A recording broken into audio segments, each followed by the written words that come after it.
Want flowers in your garden in just a few weeks? Here's exactly how to plant the easiest ones for guaranteed success. Welcome back to Garden Nest Living. I'm Jenny, and today we're getting our hands dirty with 5 foolproof flowers. Step 1 is all about the soil. Getting the foundation right is the secret to healthy, vibrant blooms. Start by clearing any weeds. You want your flowers to have all the nutrients without any competition. Loosen the earth so the roots can breathe and spread easily. Most of these flowers love a well-drained spot. You can start from seeds for a budget-friendly option, or use seedlings if you want a head start on the season. Both work beautifully. It's really just about how much time and patience you have. For marigolds, scatter seeds or plant seedlings about 20 centimetres apart. They love the sun. Make sure you pick your brightest, sunniest spot to get the most out of their cheerful orange heads.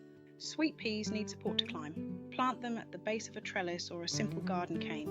Spacing them 10 centimetres apart is perfect for creating that lush, fragrant English cottage garden look.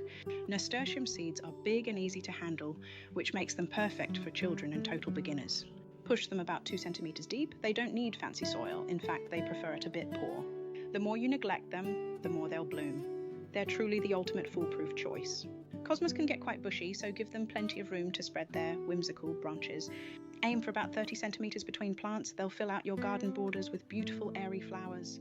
Finally, pansies and violas. These are perfect for small spaces and your favourite decorative pots. Just tuck them in with some good quality compost and they'll reward you with colour for months. Once you've finished planting, water them in well to settle the soil around the roots. Keep the soil moist but not soggy, especially while they're settling into their new garden sanctuary. Most of these easy growers love at least 6 hours of sunlight to really perform their best. I've listed all 5 flowers plus the exact care tips for each in the blog. The link is in the description below. Happy planting! Head over to gardennestliving.com for more inspiration. I'll see you in the next one.